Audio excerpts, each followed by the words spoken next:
Everyone. आज की video में हम पढ़ेंगे एबीजी एनालिसिस के बारे में। एबीजी एनालिसिस बहुत ही इंपॉर्टेंट है।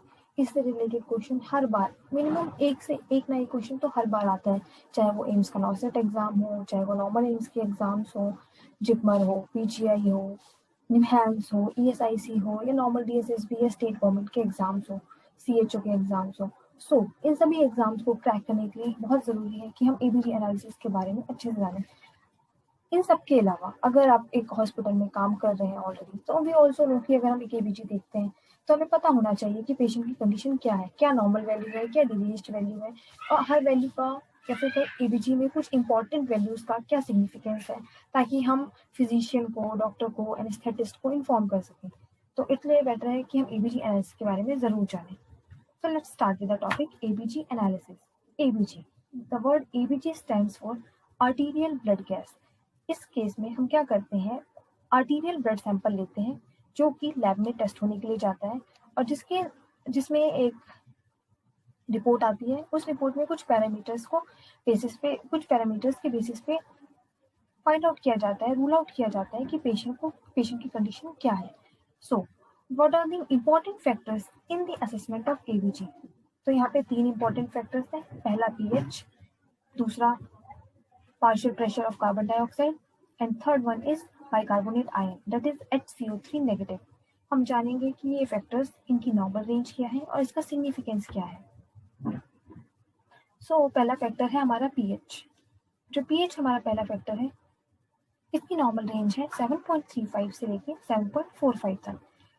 एक्चुअली पीएच की कोई भी एक नॉर्मल वैल्यू को नॉर्मल वैल्यू देना, it's not significant, because pH एक रेंज में वेरी करता है, क्योंकि बॉडी में थोड़ा सा भी एसिड बेस में चेंज हुआ, पीएच वेरी करेगा। तो इसलिए पीएच को या फिर पीएच की जो नॉर्मल वैल्यू है वो एक रेंज में दी गई है, जो रेंज है 7.35 से लेके 7.45 तक। इसका जो मीन आता है डेट इज 7.40।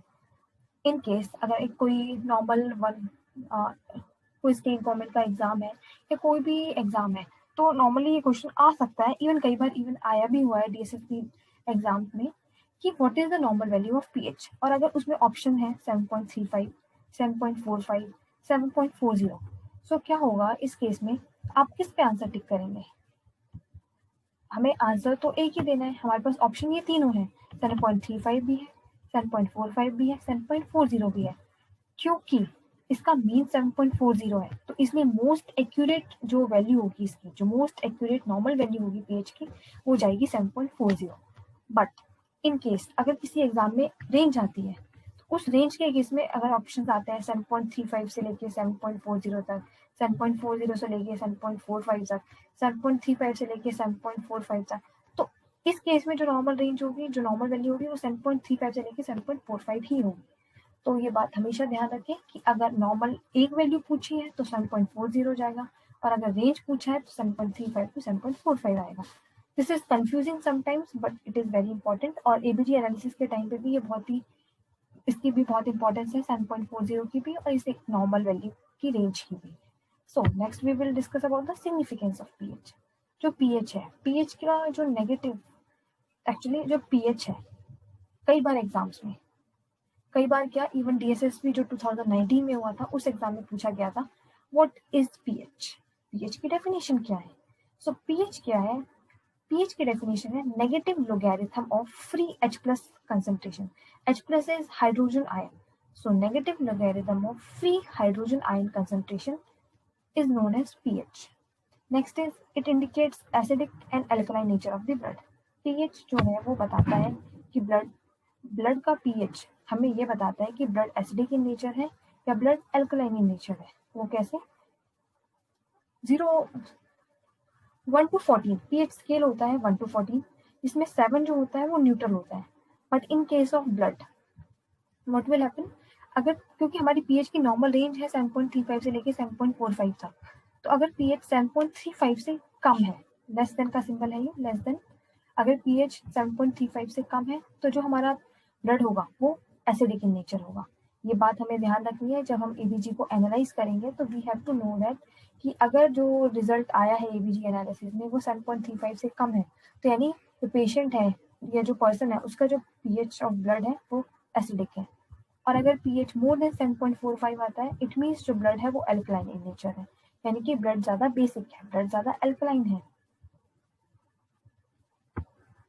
नेक्स्ट वैल्यू के बारे में हम पढ़ेंगे, that is PaCO2, that is partial pressure of carbon dioxide on the walls of alveoli. Here A, this small a represent on the walls of alveoli. अब इसकी normal value क्या है, 35 to 45 mm of Hg। Partial pressure of carbon dioxide की normal value हमारी body में है 35 to 45 mm of Hg। पहली चीज जो CO2 है, it is a respiratory indicator. Respiratory indicator ये है, इसका मतलब ये है कि अगर PaCO2 की वैल्यू में कोई भी चेंज आता है तो हम कहेंगे कुछ ना कुछ रेस्पिरेशन से रिलेटेड है, कुछ ना कुछ रेस्पिरेटरी फैक्टर से रिलेटेड है।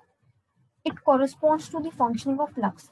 बिल्कुल हमें पता है एल्वुलाई हमारी बॉडी में, लंग्स में, एल्वुलाई एक ऐसा स्पेस है, एक ऐसा कैसे पॉइंट है जहाँ पे एक्सचेंज ऑफ गैसेस होता है CO2 और O2 के बीच में, मतलब एटमोस्फेरिक ऑक्सीजन अंदर जाती है और हमारे टिश्यू से, सेल से जो भी CO2 प्रोड्यूस हुआ है वो बाहर जाती है। This gases exchange will takes place at the level of alveoli, और अगर alveoli affected है then of course the level of CO2 and O2 will be affected or you can say deranged in our body। तो अगर अगर carbon dioxide normal value पे लाई कर रहा है, that is 35 to 45 mm of Hg, इसका मतलब ये है कि बॉडी में रेस्पिरेटरी फंक्शन बिल्कुल वेल एंड परफेक्ट है। Next is CO2 is acidic in nature. जो CO2 है ये हमें बताता है कि उसका नेचर कैसा है।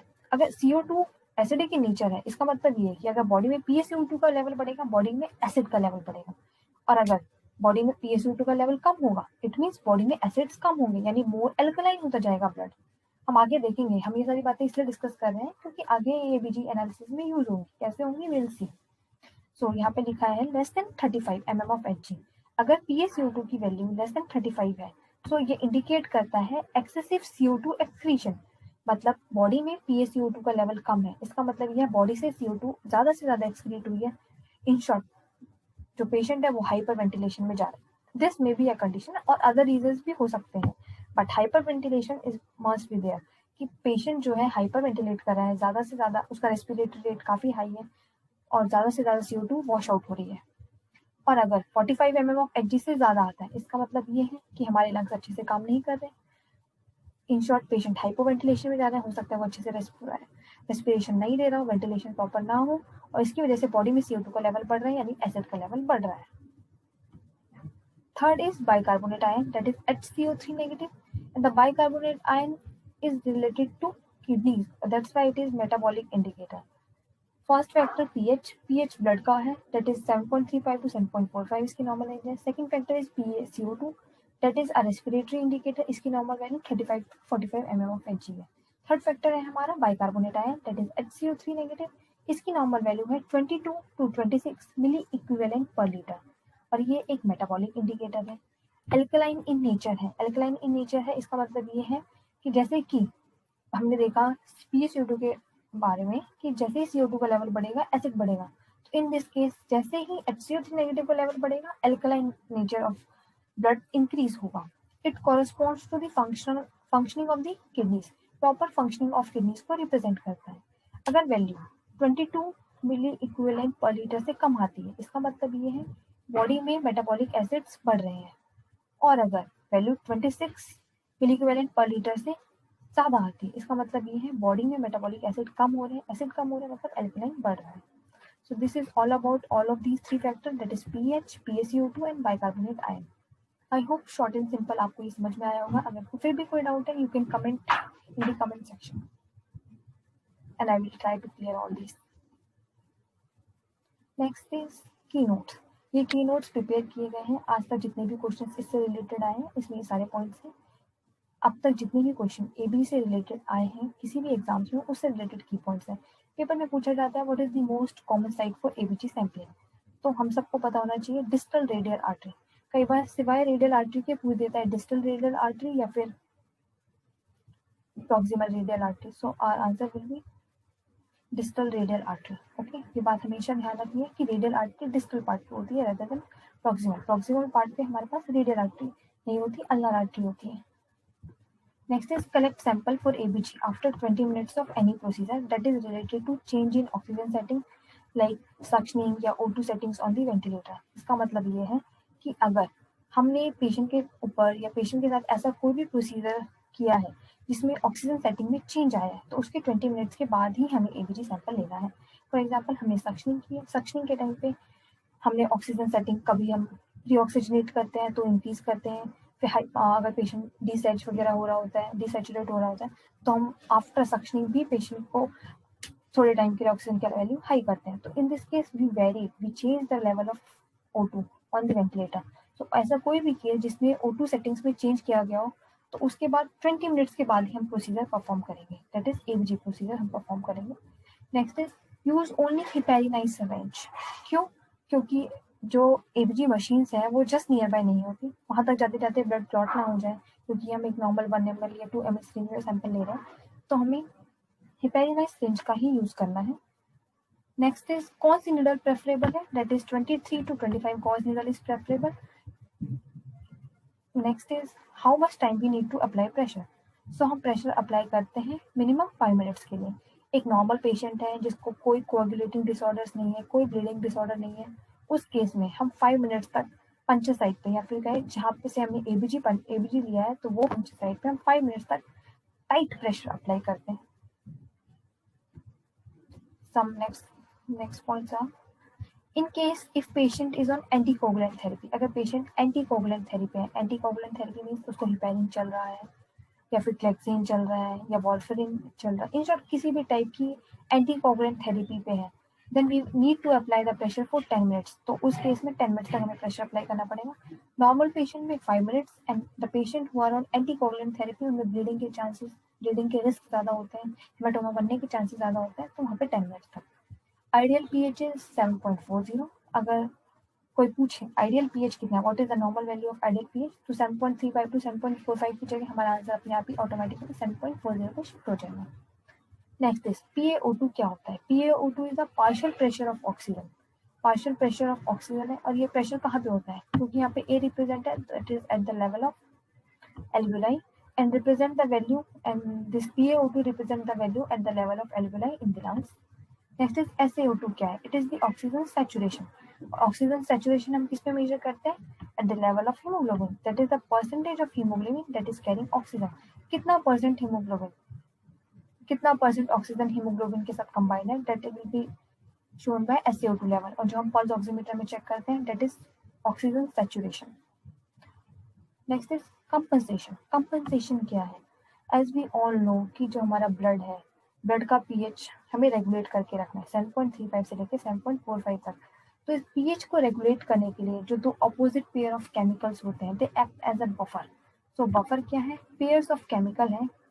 पेयर्स मीन्स जोड़े में, यानी कि एक टाइम पे दो या दो से ज्यादा भी हो सकते हैं, बट मेनली पेयर मीन्स दो हैं, तो दो केमिकल्स आपस में अपनी वैल्यू को डीरेंज्ड करेंगे, ताकि जो पीएच है हमारे बॉडी फ्लूइड्स का, ताकि जो पीएच है हमारे ब्लड का वो मेंटेन रहे। तो हमारे पास दो फैक्टर्स हैं, first factor is bicarbonate ion and second factor is PaCO2। ये दोनों फैक्टर, एक एसिडिक इन नेचर है, जो हमारा PaCO2 है वो एसिडिक इन नेचर है, और जो बाइकार्बोनेट आयन है वो एल्कलाइन इन नेचर है, यानी कि ये दोनों एक अपोजिट पोल पे हैं, और जो पीएच है वो बीच में है 7.35 to 7.45। तो ये दोनों फैक्टर्स आपस में डिरेंज होते हैं, ताकि जो सेंटर में हमारा पीएच है वो मेंटेन रहे। बॉडी का पीएच मेंटेन रखना is very important. So this is all about summed up small content about ABG analysis. अगर एबीजी एनालिसिस के बारे में आपको कुछ और जानना हो, आप पूछ सकते हैं, कोई प्रॉब्लम नहीं है, कमेंट सेक्शन पे डालिए। We can make the another I can make the another video for that out. So इससे रिलेटेड कुछ क्वेश्चंस भी ट्राई कर लेते हैं, ताकि आपके सारे डाउट्स क्लियर हो जाएं कि हमें एबीजी एनालिसिस कैसे करना है। So this is the question. इसको फर्स्ट क्वेश्चन है, ताकि हम पूरा डिस्कस कर सकें, तो फुल क्वेश्चन है। अदर देन दैट हम एबीजी वैल्यूज भी डायरेक्टली ले सकते थे डिस्कस करने के लिए। तो पहला question, a patient with type 1 diabetes came into urgent care complaining of nausea and vomiting. His respirations are 26, heart rate is 130, and blood pressure is 130/80. His oxygen saturation is 94% on room air. His blood glucose level is 345 milligram per dl, and the physician has ordered an ABG. And the blood gas results are as follows: that is, pH is 7.42, CO2 is 33 mm of Hg, bicarbonate ion is 18 milliequivalent per liter, PaO2 is 75 mm of Hg। सो हम देख सकते हैं इस case में क्या बताया गया है। कोई भी क्वेश्चन सॉल्व करने से पहले, चाहे हमें पता है, हमें दिख रहा है कि इसने एबीजी के बारे में पूछ रहा है, एबीजी एनालिसिस के बारे में पूछ रहा है, बट स्टिल एक बार क्वेश्चन को कंप्लीटली रीड करना है। कई बार ऐसा होता है कि हमें लगता है है कि पेशेंट मतलब क्वेश्चन में पूछ ये रहा है, बट क्वेश्चन पूछ कुछ और रहा होता है। So first and foremost step to solve any of the question in any of the exam is this, आपको उस क्वेश्चन को कम से कम एक बार अच्छे से शांति से रीड करना है, ताकि उसका कोई भी एक भी पॉइंट मिस ना हो। तो हमने इस क्वेश्चन को पूरा रीड किया और एट द एंड हमें ये पता चला कि हमारे पास एक एबीजी दी गई है और उस एबीजी से हमें बताना है कि पेशेंट को जो हमारे पास ऑप्शन दिए गए हैं उसमें सेलेक्ट करना है कि उसका ऑप्शन क्या होगा। जैसा कि एबीजी हमारे पास ऑलरेडी है, ऑप्शन हमारे पास 5 दिए हुए हैं और ऑप्शन देख के हमें पता लग ही रहा है कि हमें बताना है कि जो एबीजी है उसका रिजल्ट क्या है। इन टाइप्स के क्वेश्चन को करने का एक सिंपल और आसान सा तरीका है। वैसे तो मैंने इसको बहुत ही ब्रॉडली एक्सप्लेन किया हुआ है, बट हमें एग्जाम में ऐसे नहीं करना है। जो ये टेबल बनी हुई है, ऐसी टेबल अपने माइंड में बनानी है। एक तरफ एसिडिक, एक तरफ एल्कलाइन और बीच में नॉर्मल पीएच रखना है। तो ऑलरेडी हमारे पास गिवन है कि पीएच 7.2 था, 7.2 7.35 टू 7.45 के बीच में आता है, तो यानी कि पीएच जो है ये नॉर्मल है। दूसरी चीज जो CO2 है, CO2 है वो 33 35 टू 45 नॉर्मल CO2 था। और अगर ये 33 है यानी कि ये कम है, यानी कम है। मतलब अगर 45 से ज्यादा होता तो एसिडिक होता, अगर ये 35 से कम है तो ये एल्कलाइन में जाएगा, तो इसे हमने एल्कलाइन वाले बॉक्स में लिख दिया। Third one is third one is bicarbonate ion. Bicarbonate ion की नॉर्मल वैल्यू थी 22 टू 26 और ये लेस देन 22 है। अगर ये लेस देन 22 है, अगर ये 26 से ज्यादा होता तो एल्कलाइन में जाता, बट 22 से कम है तो ये एसिडिक में जाएगा। तो हम देख सकते हैं कि पीएच नॉर्मल है। The case in which the pH is normal, इसका मतलब ये है कि जो एबीजी है वो कंपनसेटेड है। पार्शियली है या फुल्ली है वो हम आगे जानेंगे। अगर पीएच जो है वो नॉर्मल आ रहा है, इसका मतलब ये है कि जो हमारी एबीजी है वो कंपनसेटेड है। फिर हम देखेंगे कि क्या बाइकार्बोनेट और PaCO2 का जो लेवल है वो ऑपोजिट बॉक्स में आ रहा है, यानी कि एक एसिडिक और एक एल्कलाइन में आ रहा है। अगर ऐसा है तो इसका मतलब ये है कि जो मेटाबॉलिक और रेस्पिरेटरी इंडिकेटर्स हैं, ये दोनों पीएच को मेंटेन करने के लिए अपने आप को इन्होंने डिरेंज कर दिया है, to make the pH neutral, to make the pH normal. So क्या किया है इन दोनों ने, अपने आप की वैल्यूज को डिरेंज किया। जैसा कि हम देख सकते हैं, थोड़ा एसिड बढ़ा, थोड़ा एल्कलाइन बढ़ा, ताकि पीएच जो है वो नॉर्मल हो जाए। तो हम कह सकते हैं ये फुल्ली कॉम्पनसेटेड है, क्योंकि दोनों फैक्टर्स दो ऑपोजिट बॉक्स में आ रहे हैं, दोनों फैक्टर्स डिरेंज्ड हुए हैं, वो भी ऑपोजिट डायरेक्शन में। उसके अलावा पीएच भी नॉर्मल है। बट अब हमें ये कैसे पता चलेगा कि ये फैक्टर जो है, मतलब ये तो हमें पता चल रहा है कि आप फुल्ली कॉम्पनसेटेड है। अब ये रेस्पिरेटरी एल्कलोसिस है या मेटाबॉलिक एल्कलोसिस है, रेस्पिरेटरी एसिडोसिस है या मेटाबॉलिक एसिडोसिस है, तो इस केस में हमें पता है कि पीएच नॉर्मल बॉक्स में आते हुए भी हमें पीएच की मीन वैल्यू पहले से ही पता थी, दैट इज 7.40। अब हम 7.40 को बीच में रख के देख सकते हैं कि अगर इससे ज्यादा हुआ तो एल्कलाइन, इससे कम हुआ तो एसिडिक। और यहाँ पे पीएच 7.42 है, यानी कि पीएच 7.42 है, यानी 7.40 से ज्यादा है। तो 7.40 से ज्यादा होने की वजह से ये एल्काइन की तरफ शिफ्ट हो जाएगा।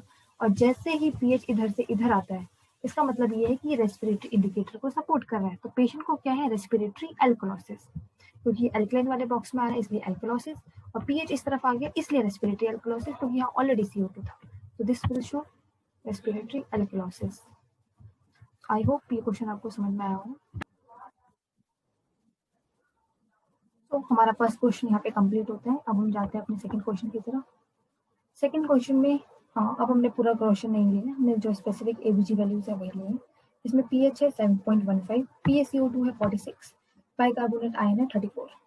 अब सभी लोग वीडियो को पॉज करके एक बार खुद से सोचिए आंसर क्या होगा, and then look at the answer. So हमने पहले डिस्कस कर लिया। इस केस में हमें क्या करना है, पहले एक नॉर्मल टेबल बनानी है। ये टेबल भी हमें अपने दिमाग में बनानी है। स्टार्टिंग में आप कॉपी पेन से कर सकते हैं, मतलब कॉपी में पेन के थ्रू कर सकते हैं, but try to do it by looking at the question only, ताकि एग्जाम में आपको जैसे प्रैक्टिस करना है इजीली जल्दी से जल्दी कर सकें। तो हमारे पास पीएच था 7.15, 7.35 से पीएच कम है तो एसिडिक में आएगा। हमारे पास PaCO2 था 46, जो कि 45 से ज़्यादा है, तो यानी कि ये भी एसिडिक वाले बॉक्स में आएगी। और हमारे पास बाइकार्बोनेट था, दैट इज 34, तो इसका मतलब ये है कि ये भी हमारा 26 से ज़्यादा है, तो एल्कलाइन वाले बॉक्स में आएगा। All 3 set, then we will see कि पहले कि ये कंपनसेटेड है या नहीं है। हम देख रहे हैं पीएच नॉर्मल नहीं आ रहा, इट मीन्स ये कंपनसेटेड तो नहीं है, मतलब फुल्ली कंपनसेटेड तो नहीं है। पीएच नॉर्मल हो जाता तो कंपनसेटेड होता, बट PaCO2 और बाइकार्बोनेट आयन ये दोनों ऑपोजिट बॉक्स में है, एक एसिडिक है एक एल्कलाइन है। इसका मतलब ये है कि दोनों एक दूसरे को कंपनसेट करने की कोशिश तो कर रहे हैं, इसलिए ऑपोजिट डायरेक्शंस में है, इसीलिए आंसर है पार्शियली कॉम्पनसेटेड। और रेस्पिरेटरी एसिडोसिस इसलिए है क्योंकि पीएच और respiratory factor that is PaCO2 एक बॉक्स में, इसलिए ये रेस्पिरेटरी एसिडोसिस है। और पार्शियली कॉम्पनसेटेड इसलिए है क्योंकि PaCO2 और बाइकार्बोनेट आयन दोनों ऑपोजिट बॉक्स में है और एक दूसरे को कंपनसेट करने की पूरी कोशिश कर रहे हैं। अब हम जाते हैं हमारे थर्ड क्वेश्चन पे। थर्ड क्वेश्चन में हमारा पीएच है 7.33, इसको हम देख सकते हैं कि 7.35 से कम है। So again in the acidic box PaCO2 का लेवल 22 है, दैट इज 35 से इस बार कम है। लोअर लिमिट जो 35 है, 35 टू 45 नॉर्मल है, तो 35 से कम है, तो यानी कि ये एल्कलाइन की तरफ जा रहा है। तो हम देख रहे हैं हमने इसे एल्कलाइन वाले बॉक्स में रखा है। फिर नेक्स्ट इज बाइकार्बोनेट आयन 20 है, यानी कि ये 22 से कम है, यानी कि ये एसिडिक, मतलब 26 से ज्यादा होता तो एल्कलाइन की तरफ जाता है, 22 से कम है तो एसिडिक की तरफ। तो इसका मतलब ये है कि मेटाबॉलिक फैक्टर और पीएच एक बॉक्स में है, तो यानी कि ये मेटाबॉलिक एसिडोसिस है क्योंकि एसिडिक वाले बॉक्स में है। प्लस यहाँ भी हम देख सकते हैं बाइकार्बोनेट आयन और PaCO2 दोनों के दोनों ऑपोजिट बॉक्स में, आपस में मतलब पीएच को नॉर्मलाइज करने के लिए दोनों आपस में डिरेंज्ड हुए हैं, तो इसलिए हम कहेंगे कि ये भी पार्शियली कॉम्पनसेटेड है, बट इस बार मेटाबॉलिक एसिडोसिस है। And the answer is